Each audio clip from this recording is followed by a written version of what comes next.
ಇದೀಗ ಬಂದ ಸುದ್ದಿ. ಬೇಲೂರು ಮೊಬೈಲ್ ಅಂಗಡಿಗೆ ಆಕಸ್ಮಿಕ ಬೆಂಕಿ, ಲಕ್ಷಾಂತರ ರೂಪಾಯಿ ನಷ್ಟ. ಸ್ಥಳಕ್ಕಾಗಮಿಸಿದ ಅಗ್ನಿಶಾಮಕ ದಳ.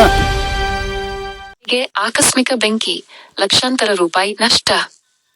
ಬೇಲೂರು ಪಟ್ಟಣದ ಮುಖ್ಯ ರಸ್ತೆಯಲ್ಲಿರುವ ಪಂಚಮಿ ಮೊಬೈಲ್ಸ್ ಸ್ಟಿಕರ್ ಕಟಿಂಗ್ಸ್ ಅಂಗಡಿಯಲ್ಲಿ ಶುಕ್ರವಾರ ಆಕಸ್ಮಿಕವಾಗಿ ಬೆಂಕಿ ಕಾಣಿಸಿಕೊಂಡು ಅಂಗಡಿಯಲ್ಲಿದ್ದ ಮೊಬೈಲ್ಗಳು, ಎಲೆಕ್ಟ್ರಾನಿಕ್ಸ್ ಉಪಕರಣಗಳು ಹಾಗೂ ಇತರೆ ವಸ್ತುಗಳು ಬೆಂಕಿಗಾಹುತಿಯಾಗಿವೆ. ಅಗ್ನಿ ಅವಘಡದಿಂದ ಲಕ್ಷಾಂತರ ರೂಪಾಯಿ ಮೌಲ್ಯದ ಆಸ್ತಿ ಹಾನಿಯಾಗಿರುವುದಾಗಿ ಅಂದಾಜಿಸಲಾಗಿದೆ. ಬೆಂಕಿ ಕಾಣಿಸಿಕೊಂಡ ಕಾರಣ ಇನ್ನೂ ಸ್ಪಷ್ಟವಾಗಿಲ್ಲ. ಸ್ಥಳೀಯರು ಹಾಗೂ ಅಗ್ನಿಶಾಮಕ ಸಿಬ್ಬಂದಿ ಬೆಂಕಿಯನ್ನು ನಿಯಂತ್ರಣಕ್ಕೆ ತಂದು ಹೆಚ್ಚಿನ ಅನಾಹುತ ತಪ್ಪಿಸಿದರು. ಘಟನೆ ಕುರಿತು ಸಂಬಂಧಿಸಿದ ಅಧಿಕಾರಿಗಳು ಪರಿಶೀಲನೆ ನಡೆಸುತ್ತಿದ್ದಾರೆ.